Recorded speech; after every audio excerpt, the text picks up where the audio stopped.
Hey everybody, this is Brent from The Second Look, and today I have the extreme pleasure of speaking with Canyon DiMare. Canyon, good morning. Good morning. How are you? I'm great. I'm very excited to speak with you. Me too. I'm a big fan of your work. Thank you. I've watched a bunch of your stuff, and yeah, you're very talented, and I'm very excited to Thank speak you. with you and hear your story as to kind of how this all came to be. So let's start at the beginning. When did you start making films? So I started making films. The first ever film that I actually sat down and made was in sixth grade.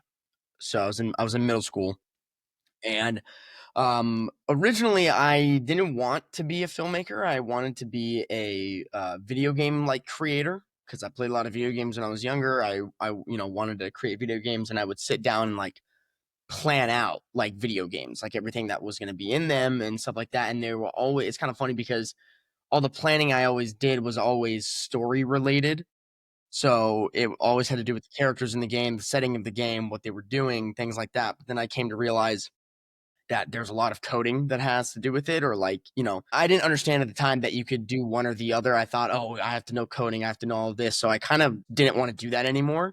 And I kind of gravitated towards filmmaking because my best friend in my hometown, he had been making these short home videos with his family, like an old camcorder, and they were really funny and really silly and really stupid. And so he had been making these, and one day I went over to his house, and he was making one for something that he was doing, and I was in it, and I would just I don't know what it was, but I just really loved doing it. And then so I went home and kind of created, this short film that was a zombie short film. And I was obsessed with The Walking Dead, as a kid. I used to be a huge fan. I grew up on it.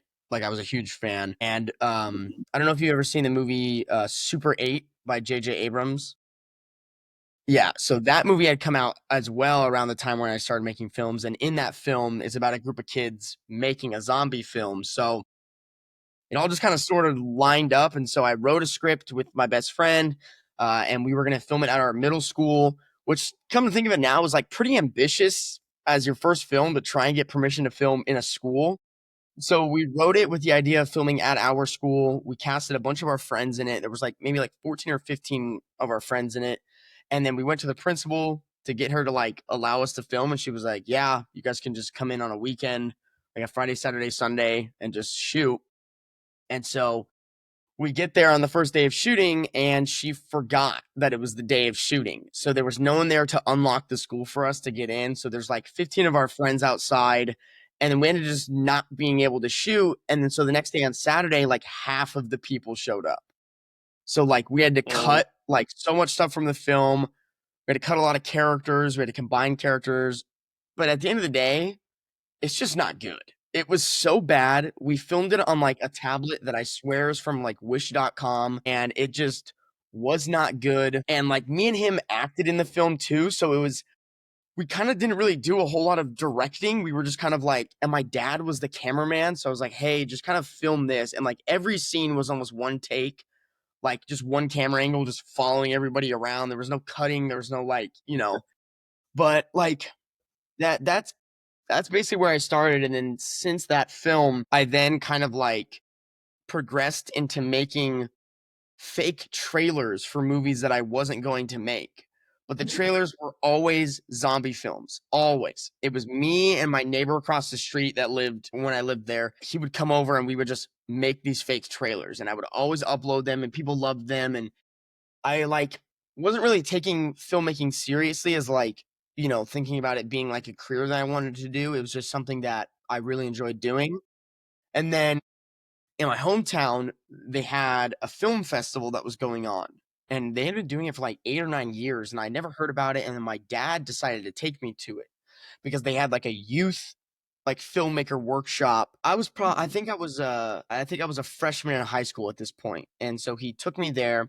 They had a youth filmmaker workshop with a local filmmaker in the area. And he just was talking about making films for this festival and all this. And I don't know what triggered it, but for some reason we left the workshop and we went and saw the opening night film. It was awesome. And that film was cool too because that feature was actually shot in my hometown. So it was kind of like, you know, they're like, hey, this movie was made in the hometown of the festival. Let's premiere at the festival. And it was really good actually. And I just remember in the car ride home, I don't remember what triggered it, but I kind of just made the decision to make a movie, like an actual movie, write the script, cast people, tell a story to then get it into that festival. Like that was the whole reason why I wanted to do the film, was just to be able to get in the festival. And I had originally wrote a script that was, I think at the time it was like maybe like 15 to like 16 pages. It was a short film.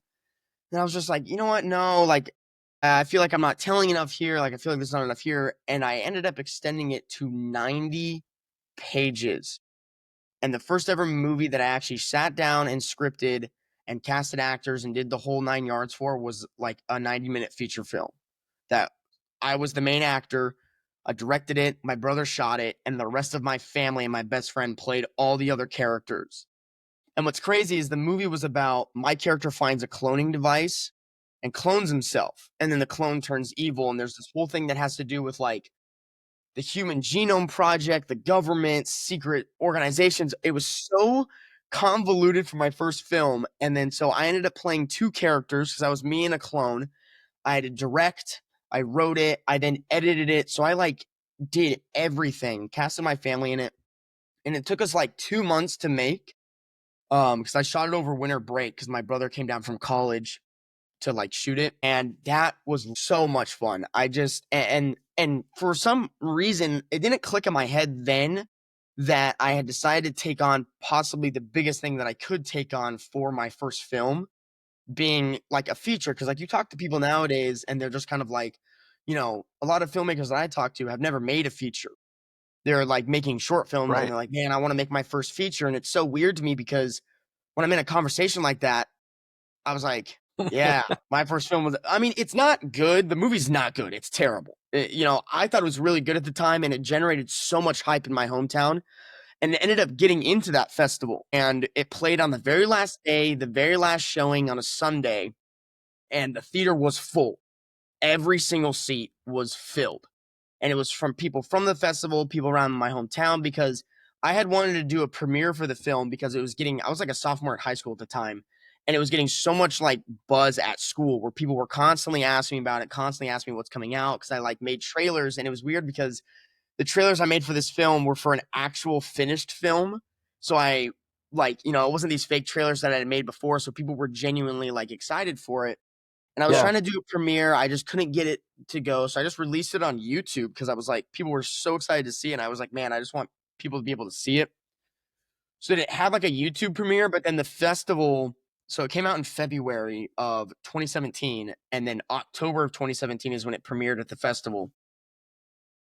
I just remember, like, even at that point, making that film, I still wasn't taking like filmmaking seriously as like a career. And it wasn't until it Yeah. was the day of the premiere and I was standing outside the theater because I wanted to greet everyone as they came in. And it was like maybe 3 minutes till the film was about to start. And I was just standing out of the theater by myself. My dad comes out and he's like standing with me and he's like, you know, are you good? Are you like okay? And I was like, yeah, I'm a little nervous. And he was like, you know how many people are in there? And I was like, no, like I haven't been keeping track. I've just been like saying, hey, as people come in. And he goes, I'm not going to tell you how many people are in there, but when you go in there, just like be ready. And I was like, all right. So he leaves and I just kind of stand out there with myself for a second. When I go into the theater and I wrap the corner of like the theater goes up and I wrap the corner and look up, and again, every single seat is filled. And it wasn't until like I sat down, I watched the whole film with everybody, and it's so funny because some people were sleeping like in the audience when the film was playing. And like it was maybe 20 minutes into the movie, and there's like people sleeping in the audience, and like it just even it's and I could see them from like I sat pretty far up, and it just like it didn't bother me like at all. And you know, there's a moment in the film. I mean, nobody's gonna watch it. I'm just gonna spoil it. So it's so old. It's so bad. Like, Watched it. I oh, watched you it. have seen it. I You did. did. Yep. I did watch it. It was the genome one. Yep. Yeah. Oh my god. I'm so sorry. I'm so sorry. It's so bad. No. No, no, no. And so No. you know the scene where my clone he turns evil and then he basically kills my mother's character. So Mhm. I wrote that scene and I was just, I don't know, for whatever reason, I was like, man, I just want this to be super emotional for people. Like, if I get anything out of this film, I want people to get sad about this, which is such a crazy thing to think about, like trying to write and then casting my own mom. And it's just, I don't know what I was thinking. And so that I want that when that moment comes up, it's, I saw everybody's reaction and like I hear people sniffling and crying, and like people are gasping in the theater when it happens, and it's just this huge shock thing. And I was just like, I was so happy that that moment specifically landed the reaction that I wanted. And at the end of the Mm. film, it ends, everybody's clapping, people are standing up. I went to the front of the theater, everyone's asking me questions, and it was like at that moment, like when I'm up at the theater and I see everybody and they're all clapping and excited, like that I feel is like the defining moment in when I decided to like take this seriously. Which Yeah. seems like kind of like I gotta think about it. When I kind of present it like that, it kind of seems as like a selfish kind of thing because it's like, oh, they're here for my film, they're excited to see my film, all this. But the way that I see it is kind of like in that moment, I realized that something that I wrote was able to captivate people in a certain way. Now, most likely, a Yeah. majority of those people were just clapping and stuff to be supportive and stuff because the movie is just terrible. But it's still the idea of like this story that I sat down and wrote and these characters in this world that I created was Mhm. able to reach a certain amount of people in a certain way, negative or positive. And to Yeah. me, that is just what filmmaking is all about when it comes down to it. And it's just I created this hour and a half experience for people to escape to laugh and to cry and to watch with each other and to sit in a theater. And it's just that experience is why I like to make films. So after that film, like people were coming out to me in the lobby of the theater and they were like, you got me crying with the mom. Like the mom really got me. And I was like, yes, this is what I wanted. It's exactly what I wanted. And then after that, like I was like, all right, gotta make another movie. Wouldn't you know it? Me and my best friend made another feature film. It was just like we went from one feature to the other, but there was like some smaller stuff in between that like me and him made. And the next feature we made it was like a buddy cop like comedy film where it took us 9 months to do. We made it over our entire junior year of high school. We had a premiere Mm. where we sold tickets, people went to it, and it was like, again, it's just that experience of like even making that film for the 9 months was so much fun. And it was just like you get your friends together, and like most of them aren't even like actors. You're just like, hey, you want to be in this? And they're like, yeah, absolutely. And then me and him played the main characters. So it was like super easy to schedule, besides like school where we just had to like shoot on weekends. But like that film was so much fun, and we had a premiere and everybody is just laughing, and it's just still to this day for that movie, like my family regularly like rewatches that film specifically just because they think it is so funny and they like love it so much, and they're constantly quoting it. Even people I know nowadays are still like quoting it from like when we made it. And then after that film we made another feature, we made a horror film, and this film was kind of like the first moment that I got a taste of like how like I don't want to say difficult because I don't want to sound like all these features that we made were super easy. They really weren't. It was like a lot of hard work went into it, but it was like when we were making it, it was just kind of like this nonchalant thing. It was like, hey, we're making a movie. Like, let's just put the camera right there, I guess, and let's just have fun with it.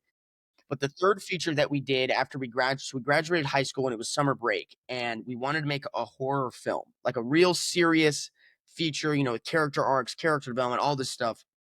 And so my friend, he Mhm. wrote a script. It was maybe about like 70 or 80 pages for this horror film about a group of friends that go off on like a summer break before they go to college.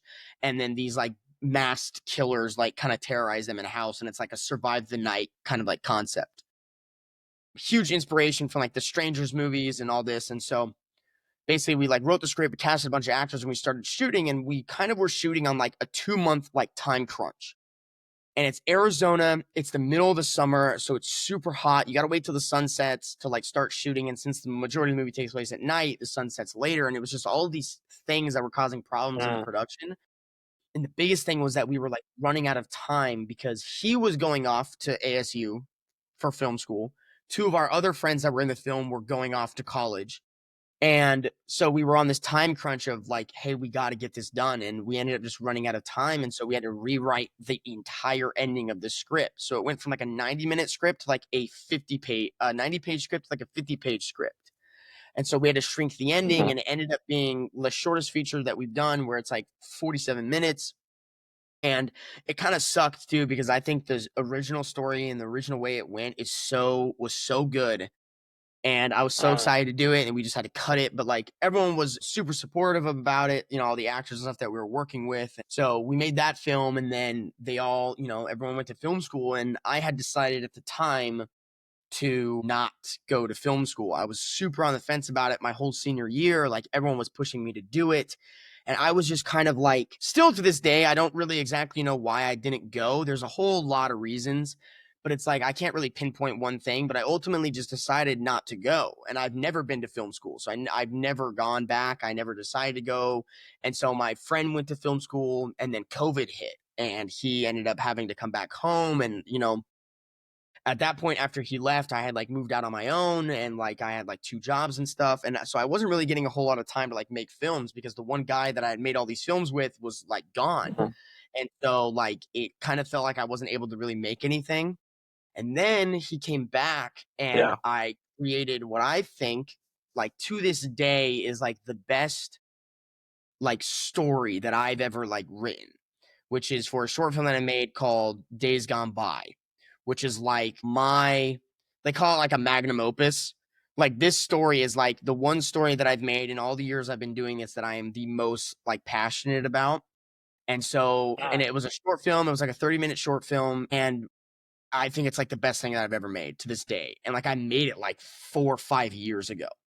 And even though it's not like the best looking, I wouldn't say it's the best looking film that I've ever done because it was shot in like an old Canon camcorder. There wasn't again, the crew was me and my best friend. Like, but I think it is the best like story that I've written. I think it's the best script that I've ever written, which is something like now that I'm really trying to start focusing on with what I create is not just like have a good looking film, is also have like a good like foundation of the film with the characters, the story, and the arcs and stuff. And so we made that film, and then a couple years later I decided to move out to Phoenix or like Tempe, Arizona, because he had went to my best friend had went to ASU, and he was like, hey, I met a bunch of film people up there, I think we could really start making movies up there with them. I was like, all right, cool. So we moved out there together, and then I've been out here in Tempe ever since, for like since like 2021. And then since then I've met a lot of people and made a lot of films. And since being out here, I think I've made like within the last like year and a half, the best looking films that I've ever done. And it's kind of crazy too, Mhm. because with all those features and stuff that we made, we didn't have a crew. Like we didn't have a sound person, we didn't have a G&E team, we didn't have any PAs, we had nobody. It was me and him. And so the sound for the films are ran from a Rode shotgun mic plugged directly into the camera. It's a one camera setup. There's no lighting. Like sometimes we would use bounces, but that was like very rarely. Like it was so bare bones when we were doing it. And so coming up here, I had made a couple years ago, maybe like a year and a half ago now, I decided to make another feature. So I decided to take that step again and do a feature. And I made a feature called A Film by Charlie. I think I sent it to you. And Yeah. so, Watched it. yeah. Yeah. Did you end up watching that one? If not, it's like cool. Yeah. So I decided to set out and make that feature. And that was probably the hardest film that I've ever made, just because like the amount of like passion that I put into it. And it was also the most expensive film that I had made at the time. But again, that film was made like super bare bones. The crew was Mhm. me and him. I mean, we had purchased lights at that point, and I had gotten a sound guy to do some of the scenes.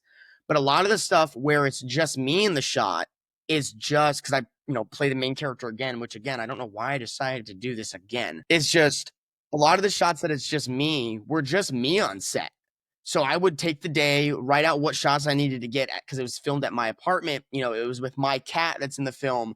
And so I was like, all right, this day I can just Mhm. do these shots by myself and set up the camera and just do it by myself. And so most of that stuff is just me. And then like a lot of those actors I worked with was the first time working with them, and they're just great. And I just couldn't be more happy with how that film turned out. I do think Mhm. it's a little rough, like in the editing and the color grading, and that's all me again, just because I feel like I rushed it and didn't give myself enough time. And I just like got so hyped and so excited for people to see it because so many Yeah. people were excited to see it that I just kind of rushed it to get it out there and do a premiere. And it's kind of sad because that film got into no festivals, which was the first time that it ever Hmm. happened for me, which was kind of like, uh, kind of like a wake up moment. I'm like, okay, I need to like step it up. Like I need to step my game up in terms of like what I'm doing and what I'm creating. And then after that film, that was kind of the last film, like the last big film. And I remember, you know, I kind of decided after it didn't get any festivals, I kind of decided to shift my mindset because I was so obsessed with making features. Like I loved doing it. I was like, why are more people not doing this? Like, I was like, oh, this is so easy to do. And like, we're Right. creating this big film. And so I kind of decided to shift my mindset to do short films instead, which is so weird when I say it out loud because people, like I said, start the opposite. And so I decided to like dial it back to just short films, but to really put the money and the effort and the time that I had been putting into features, but now into short films. And I think shifting that mindset, I've made like I said, the best looking films that I've ever done just because of the amount of time and pre-production stuff that I decided to put into it. And then so I made a film in November in at the end of August last year, which was the first ever time that I had made a film without my best friend because he moved to Georgia and so we kind of parted ways and so now he's out there and I'm here and I had to decide, I got to keep making films just because I love doing it. I can't really let anything stop me from doing this and so I made this film. I got a DP, which was the first ever time I worked with a DP and like it was awesome. He brought on like a 12-person crew, which is the first time I ever worked with anyone G&E. It's the first time I ever worked with any PAs, any first ADs. And so I had a meeting with him and I was like, look, dude, like I really appreciate you doing this, but you need to know every film that I've made beforehand has been like a 3-person crew. So if I don't have industry terms or if I'm not saying things correctly, just correct me and all this. And he's like, no, dude, you're good. And he had watched some of my stuff and he was like really shocked. He was like, yeah, when you said that, I was like kind of shocked that you had really no crew on these films because he's like, they look great and like they turned out really good. And so we made that film. And since then, every film that I've made, I've pretty much worked with him on as like a DP and he brings on the crew and stuff, except for the Cycles film that I sent you, which is the newest film that I finished and put out. That film was a bare bones crew just because of like the speed that I was trying to just shoot it at. It was just something real quick that I just wanted to shoot, tell the story, get it done, see if it got into some festivals here and there. And that film was just me running camera. The scene where they're like in the bed in the room that had a little bit more crew. I had sound at that point. Same with the scene outside where it's like me and the main guy like looking in the backpack. But all of the Yeah. forest stuff was just me, my first AD slash first AC, and then the 2 actors. And I was running camera.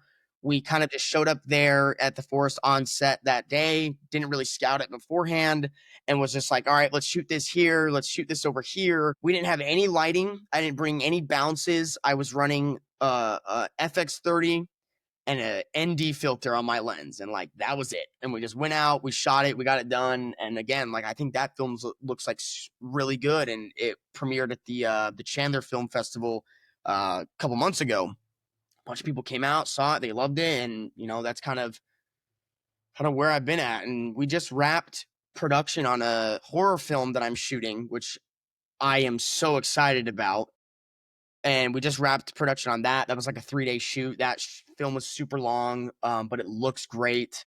So, I mean, yeah, I know I kind of took your question and just told the whole timeline about it. That's my bad. Sorry about that. I mean, no, you covered everything, and that's what I want. I think it's important for people to get an idea of how long these things take, like Yeah, time wise, like years. Like this is years of your life, and like this is the trajectory, this is the progression. Because if someone's like, I really like film, I think I might want to be a filmmaker, and like they like anything in life, you don't know yeah. exactly what's involved unless you start, unless you do it. Mhm. So and even this conversation, someone would listen to that, and you just compressed however many years into this amount of Eight. time. I think it's been like Like, 8 years, 8 or 9 years of this. right, So yeah, right. So people need to understand that your first film's not gonna be great. You're not gonna get into festivals right away. You're gonna have to make multiple films before you start either feeling like you've accomplished something or any sort of progress. It's gonna take time, and you have to have the fire in you to really. sustain for years trying to do this. So I appreciate that you ran us through all that because it's important to know. And let's see. Yeah, you're right. When I saw okay, so you sent me your channel and some films, and then I was like, "There's a bunch of stuff here," and I'm like, "Wow, this is really like he's a really prolific guy." I'd watched some of the recent stuff, but then I was like scrolling down, like I want to see like the earliest thing that's Mhm, on here. I want to see like where he started from because that's also very interesting to me. And then I saw Genome as a mhm. feature, and I'm like, "What?" Like, really, really confused, and then I'm just fascinated because, like, wow, like, that's you're right, that is not the normal thing to do. I mean, it's one thing to have an idea or to have some friends and do something on a weekend or something, but rarely is it even, like, possible, like, conceptually to think, "Oh, I could just do this huge story and it take multiple days." Like, just the process of making a feature doesn't even probably register for people. Yeah. But, okay.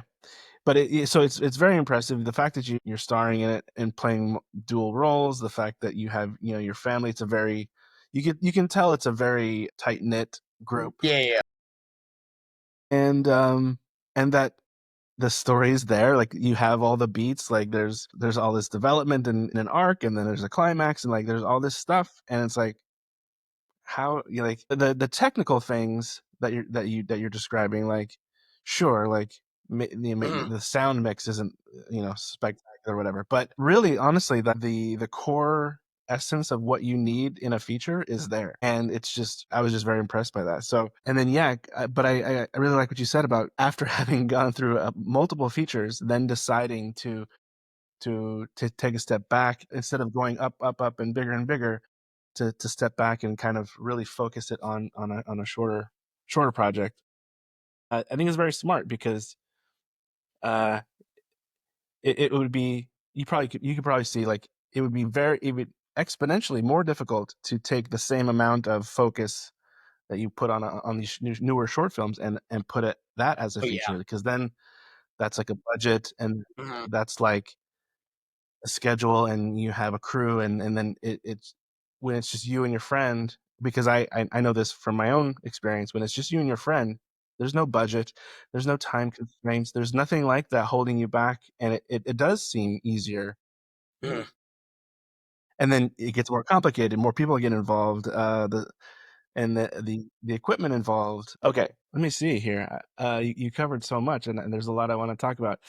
What I guess what did you learn? What was the biggest takeaway from doing that first feature that you then applied like to your future projects? Yeah, God, it happened so long ago. But, like, I still, like, think about it, and I'll still, like, rewatch it every now and then just to kind of, like, a little bit of nostalgia, a little bit of, like I still like to show it to people just to be like, "Look how bad this is," and, like, stuff like that, but what I kinda took away from it and that I tried to apply to future projects was to just kind of, like just, like it sounds, like, super mundane and, like, "Oh, yeah, obviously," but if you want to, like, make a film, no matter the scale, right? You just gotta, like just hit record on the camera. Like, you can't really take a Mhm, lot of time and like this really only applies to like your first projects. Like once you've been doing your first projects and you have like the time and the budget to plan and really do that, like yeah, take that time, plan it, get a budget, whatever. But if you don't, like if you've literally never made a film before in your life, like just hit the record button. Like don't even literally just put the camera down, not even on a tripod. Stack it on some books or lean your phone against the fridge or something and then hit record and use that as your shot. Like force yourself to get started. Otherwise, you're never going to get started. And it's so weird because with that film, like I didn't storyboard or really like plan anything. I just wrote the script. And the script is like dense. Like usually now when I write a script, my action lines are maybe maximum now 3, 4 lines because I really like to go into detail on my actions when I write. This script was pages of action, especially in the beginning when it's just me. I wrote out everything. I was like, Canyon grabs the doorknob. Canyon opens the door. Canyon walks out the door. Canyon walks down the hallway instead of just Canyon leaves his room and goes into the hallway. Like that, like I wrote everything out. And I think like that really helped me. I don't recommend doing this at all because it's just so long to do. But I think that really helped me because I didn't storyboard anything. So I was able to just look at these lines that I wrote and I'm like, okay, I wrote that he grabs the doorknob. So Mm, obviously I want a shot of seeing him grab the doorknob. And so that really helped me like plan mm, that out. And so it's just like, making that film, I just really learned that, take the time if you want to come up with an idea and a script. But like even then, if you've never made a movie, just make a scene. Just start with a scene and just start doing it. Otherwise, you're just not going to do it. And it's so weird because after that film, that's kind of like the idea that we took into the rest of the features that we did. But I think, for your beginning films, I think that's great. And I think you really should do that. But once you've had a couple of years under your belt, a couple of months, whatever, and you really want to start like taking it seriously and like doing it, writing a script, building characters, getting a DPU, working with all these people, you really need to take the time to like plan. So it's like there's two like sides of this mm, coin. And like at some point in your career or in your lifetime of doing this, there's going to be like a coin flip of like, okay, now you're on the other side. And I think for me was mm, when I made A Film by Charlie. So like that film was really a film that I wrote the script maybe in like I think maybe like 5 or 6 months it took me to write that draft.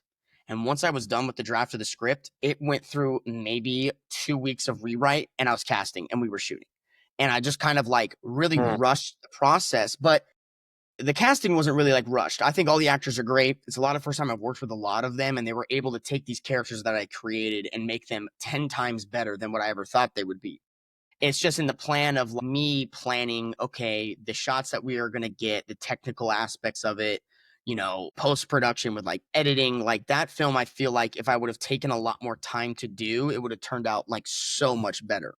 And so now, after I made that film and I decided to take the mindset of like taking the time and the focus and the budget on these features and putting them into short films, I feel like now I've really taken my time with a lot of these short films that I'm doing. But then also at the same time, like I'm taking my time and how I'm doing it, but I'm not letting the time that I'm taking like mm, limit how much I'm making, if that makes sense. Because I used to have a really hard time with like writing. Like I used to take so long to write, and I just wouldn't be able to create these ideas in my head because I was too worried about like what everybody else was gonna think. I was too worried about whether the audience would like it, whether it would make sense, whether if this person on the crew would like it. It was just so much worrying. And I just after the Film by Charlie movie, I was kind of like, you know what?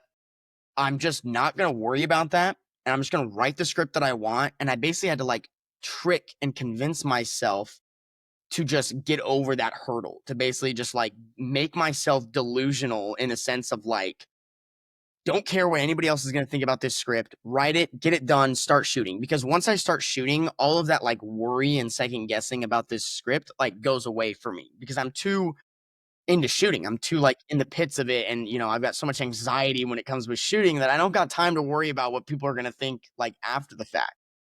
So it's like it's definitely like that two-sided coin of in this first feature that I did over here, really what I took away from it is you just got to start doing it.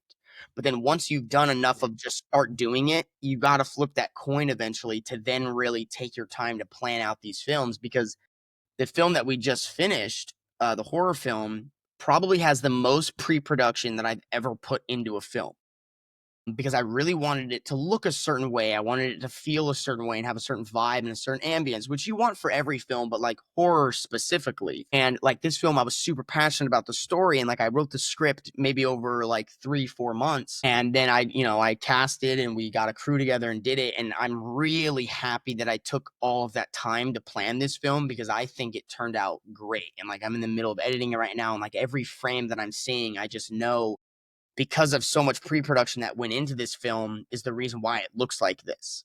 And then when you compare like the first feature mhm, versus this film, you can really like see the differences. But I feel like that's okay for mm, me to compare these two films because I've been doing this for almost 10 years. But with someone who's never done it and they're over here in their genome era, they need to just start shooting. Even if it is just with your family or your brother, or even if it's like by yourself. Like you can make a whole film where it's just you in your room. It's just like You just need to start doing it, and that's, like, what I really learned, like, with Genome and took it away and applied it to everything, until I got to, like, a certain point. That, like Yeah, that's great. It's great advice. Yeah, because there's a I think for a lot of first-time filmmakers or even pre-first film, people Mhm, who want to get into it but maybe don't know how or they're scared to do it or whatever, there's a confidence issue, I think, where it's like, I don't it's not gonna look good, it's not gonna it's not gonna be a real good movie, I don't wanna show it to anybody, there's all those kind of thoughts and concerns holding you back. mhm, And it's the same way in screenwriting. Got great advice from a screenwriting teacher once. It was to write 3 scripts, 3 features, and throw them away. Like, don't even bother rewriting or anything, mhm, like, don't even think about it, just chuck them in the trash because they're not gonna be good. yeah, This is how rough he was. They're not gonna mhm, be good. You're gonna spend all this time rewriting something that's not that good. mhm, But it's just the once you've gotten the process of completing something, starting something, completing it, you've kind of run through that process just on a practical, technical level, like, I made a movie. yeah, Then you have the confidence, then you know you can do it, then you have this momentum where those kinds of initial concerns and fears are gone. "I know I can do this." Then I like what you're saying, like, that's great. You have to get through that, and then but at some point, then you need to start focusing, refining, mhm, improving, thinking more about what you're doing rather than just the fact that you're doing it. So that's really interesting. I think that's really good advice. The pre-production you're talking about on this latest film, can you, mhm. explain what that was? Like, what were you doing specifically? Yeah, yeah, yeah. So the film is a horror film, and it's about a detective that is put on like a serial like killer case, but then kind of in the film they kind of discover that maybe they got the wrong guy. Like she starts to think like, okay, maybe they got the wrong guy and he's still out there, and then she ends up thinking like he actual guy is like in her home, and then it becomes like this cat and mouse of like inside her home. And so I really wanted like this vibe of this film to have like a really specific atmosphere and a specific look. And so I had worked on another film as a second AD, and I met the set designer and production designer team on there. And I kind of reached out to them and asked them, hey, you want to, work on this film? And she was like, yes, absolutely. And so she was great help because she basically kind of like got all the wardrobe that I wanted and got all the set deck that I wanted. And every little detail that she asked me about, I would kind of at first be like, why is this important? She'd be like, what color vase do you want? Like right there. And I was kind of just like, I don't know, just put a vase. But then when she would ask me, I'd think about it and she'd have all these options and I'd be like, I want this green vase because I knew the color palette of the film and I knew how it would make it look and I knew there would be a difference. And I was trying to apply, actually taking the time and setting things up versus over here, like 4 years ago, I would have just been like, 4 years ago, I wouldn't even have had a set deck person. I would have just showed up to the location and shot it as is and just worked with it. But really having the ability to work with someone to shape the environment made the film look, in my opinion, like 10 times better. So I was working with her on a lot of set stuff. I got a hair and makeup person that I was working with because in the film, there's a lot of crime scene victims that the main character is like looking at. She was looking at pictures and evidence of them. And so I was working with both of them and I was like, how do you guys want to do this? Like, do you want to like digitally make these in like Photoshop and like I can just do it because I work with Photoshop a lot and I was like, we could just digitally do it and like see how they look. And then they were like, no, no, no, let's do it for real. I was like, well, what do you mean? And they were like, let's cast actors and extras and stage crime scenes and take photos. And I was like, okay. So then I rented an Airbnb. I got like 8 or 9 people that we brought in like 30-minute increments and we set decked all these rooms. So the Airbnb was like one location, but we just used the kitchen, the living room, the bedroom, designed this bedroom differently and did it all in like one day. It was like an 8 hour day. We took pictures of a bunch of people and we staged like crime scenes. And, my makeup artist was like, okay, well, how do you, it's such a crazy question to ask somebody. She was like, how do you want these people to be killed? And I was like, I don't know. And she was like, well, he's a serial killer. Like, how, and I hadn't been thinking about it. I was just like, hey, this guy's a killer and he's a bad person and she's after him. And I never really like dived into his character specifically on like why he's doing this and what it looks like when he does this. And so I took the time to kind of like get into this dark place of like, all right, this is how his victims look. This is how he does it. This is why he does it.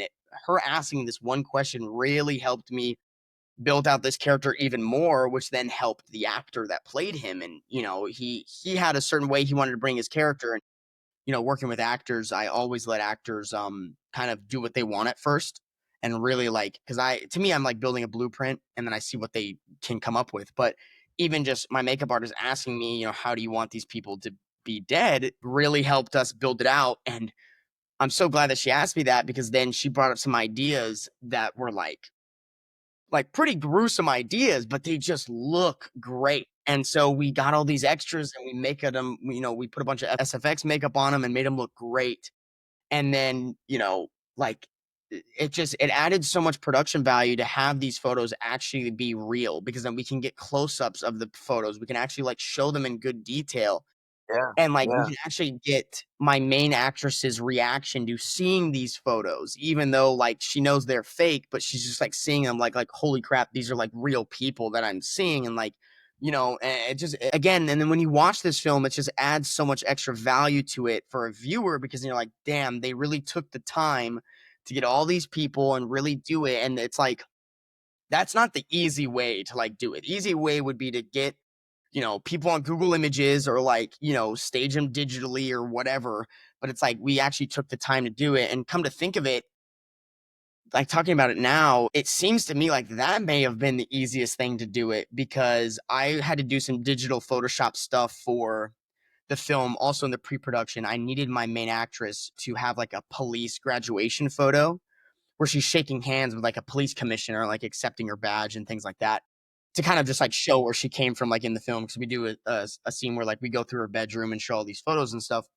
And I had to do some digital Photoshop work of like replacing her face on someone's body and like replacing this guy's face and doing all this. And it was so difficult to do. And I was like, man, I'm so glad we did not go that route with these crime scene victims, because I would have been at this for days of like trying to make it look good. right, So, like, right. working with a set deck and the makeup person was really nice with pre-production, because it just added so much value to it. And then, over on the camera side, working with my DP, I kind of sent him a look that I wanted, like specifically, with lighting, and I made a shot deck like inspiration, and I sent it to him, and we did so much work on like how we want the scenes to look. And I'm really somebody, when I make films, I really like the people that are working on them to really flex their creative muscles.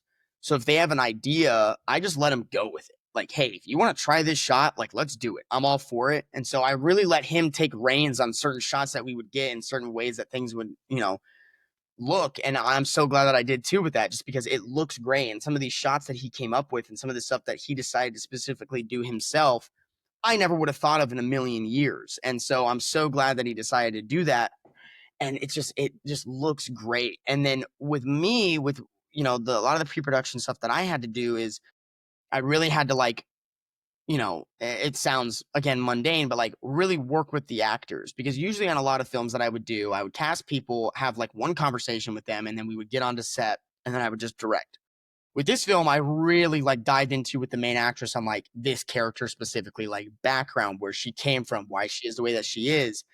And then with all the other supporting actors too, I really, I met with them each individually, and I just kind of asked them like how they feel about the character. Do they have any questions? Like, who do they think that the character is? And I think also doing that really shined, because in production, when you're working with these actors, they just deliver every time, because you've already had these conversations with them. And then most of the directing I had to do was just blocking, making sure, we get it in the right angle and it's the right movement and stuff.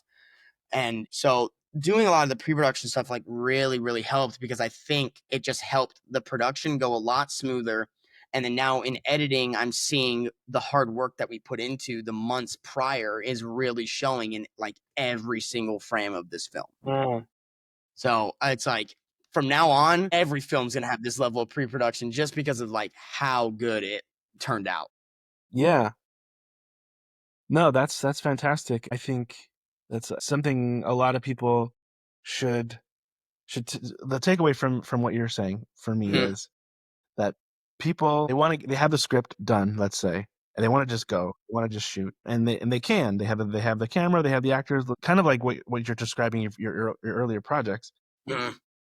but there is value in slowing it down, thinking about it, picturing it in your head, doing some storyboards maybe, Yeah. or looking through shot deck, to get inspiration, working with collaborators who might have better ideas, Yeah. or they know their area very well, and that they know what they can do, and they provide you with options, and I love the vase example because um, there really is value in understanding what all the 1,000 decisions that went into, even one shot, that Mhm. there's value in having answers for those questions before you get on set and not while you're on set, because that's not the time to be figuring things out to at a base level. You need to have Yeah. everything in mind for a And smoother shoot.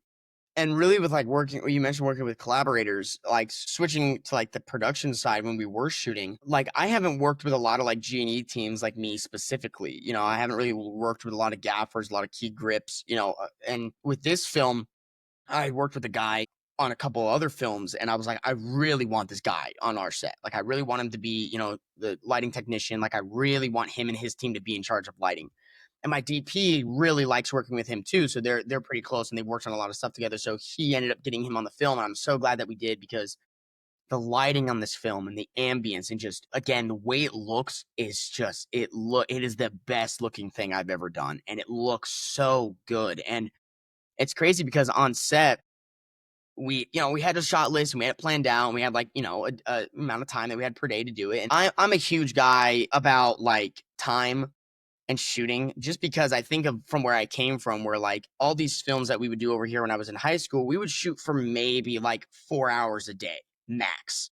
And, like, I really was precious of everybody's time because we're not paying them, in high school. And, like, I didn't want people to, be rude and then, like, not go over. And then it's like, okay, then now they're not going to come back and all this stuff. And so, like, now I think it's gotten a lot more difficult for me to break out of that mindset of like, really like, okay, guys, no, let's wrap. It's okay. It's okay. But, like, now I'll be like, okay, do we have enough time? And my lighting guys are just like, let's just do it. And I'm like, okay.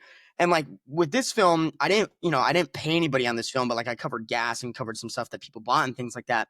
And it's just still so surprising to me that they did such a good job. And I need to start realizing, I still don't realize this, that just these people love to do what they do. And if they love, if you give them creative freedom to do things and try things, they're going to do that. And so we had a shot in the film where it was a scene and I blocked out the coverage that I wanted and with my DP my shot list, and they come to me, my G&E team come to me and they're like, hey, are you going to do any overhead shots for lighting? And my DP was like, yeah, we'll probably do like an overhead shot that's like stagnant, static, and it'll just be overhead on this bed. And they were like, do you want it to move? And he was like, yeah, sure. And I was like, well, what do you mean move? And then they were like, just give us some time. And I was like, okay. So I just like left the room for like 20 minutes and I'm just working with all the actors out here and they're like, the doors are closed and it sounds like they're like building a spaceship or something in there. And I come in the room, like, all right, we're ready to go. And I come in the room and it's this overhead Dana Dolly shot where they put the Dana Dolly on these big C stands and have the camera pointed down and they're pulling it across the bed with like a belt and it's just moving across. And the shot is so good. And I didn't have this in the shot list. I didn't plan for this.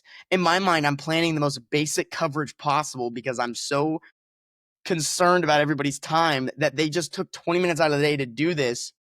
And what's crazy is that day ended up running long. That was like a 14-hour day, but everybody was so like just in there making the film. Like nobody cared about that. I kept checking in with people. I'm like, you guys good? And they're like, yeah, let's like we got this. Like let's keep going. And everybody just stayed the whole day. And then what's crazy is that was the second day. So then the next day we had another like 8-hour day that we had to do to finish the film, and everybody showed back up. And it was just so mind blowing to me because like, you take all this time in pre-production and then when you're actually shooting, you're worried about this time. But if you work with the right people that love to do what they do, they're going to take the time to create stuff that they want. And, that's a very rare circumstance because there are a lot of people out there that are like, everybody's time is valuable to them. But it's like, people that love to do what they do, they're going to stretch that valuable time because they just love doing it. But, there are people out there that, do like to wrap on a certain time and don't like to go long. And if you're not paying people, there's that conversation of like, okay, how long is really ethical to keep people and, all of this and stuff. And, I wasn't even, I was like super supportive about it too. I was like, yo, guys, like we can wrap and just get the rest of this later. Like we don't have to like keep doing it. And then they were like, no, no, no. Like, let's get it. Let's keep doing it. And so and it's just like, them taking the time to build that shot is just shot. Like I'm putting that shot in the trailer because I love it so much. And it's just like one of the best looking shots in the film. And it's just so crazy to think about. Like, I want when people see that shot to be like, some people may not be like, how'd they get that shot? But I know a lot of filmmakers on my level will probably be like, how did they get that shot? Just because, like, it's moving so long of a distance across this giant, like, king size bed and like it looks really good. So it was shot on a really good camera. It's like how'd they get the camera up there and what does that rig look like and stuff like that. And so, with taking time in the pre-production, I'm also super glad that I've worked with, like you said, certain collaborators that like took the time to like plan things just because they love doing it. Yeah. Totally. The people that you're working with are, I think, for directors, it's good to remember your DP, or your gaffer, your costume designer, your makeup person. These are all people also working towards something. They're also Hmm. building a resume. They're also every project is going on their reel. Every Yeah. project is a step to the next, and they're just as invested in making it look good and doing cool stuff and expanding and giving their best work. So to really allow them that freedom, like you're saying, to not feel like you have all the answers and you're just it has to be your way or whatever. If you Hmm. find those people, like you're saying, they're gonna elevate you and your work because they're invested personally. Yeah. They want this to succeed just as much as you do. It's not just them doing you a favor. They're not just clocking in, clocking out for, Yeah. in this case, for no money. They're not. Mhm. They're there for really important reasons, and that's why they're going to put in the work. Yeah. But that's a great story. Okay, I think I could talk to you for a lot longer, but we gotta wrap it up here. I just want to commend you on your productivity, the how much you're working. It's clear that you have a drive and a Mhm. passion for this, and the fact that you're kind of learning in the opposite direction is fine. It's totally fine. It's interesting that it is kind of rare, but here's the thing that's going to be a good thing for you. You have the passion, you have the confidence, the momentum of doing all this stuff, and now you're pairing it with kind of the elevated craft, the focus, the Mhm. I want to do this better, and Yeah. now those two things are going to combine, and you're going to be unstoppable. So I think you're setting yourself up in a really great way. Yeah, I would. I think we're gonna have to do a part two to this because like there's Absolutely. I mean, I could talk about this well, for hours. As yeah. many parts you want to do, I'm down. Okay, all right. But again, if you want to see Canning's work, we're gonna have links in the descriptions if you guys are interested. But Canyon, thank you so much for your time. Of course. It Thank was you. great talking to you. Have a great rest of your day. Yeah, you too. Welcome to the second look. Thank you. All right, bye. Bye.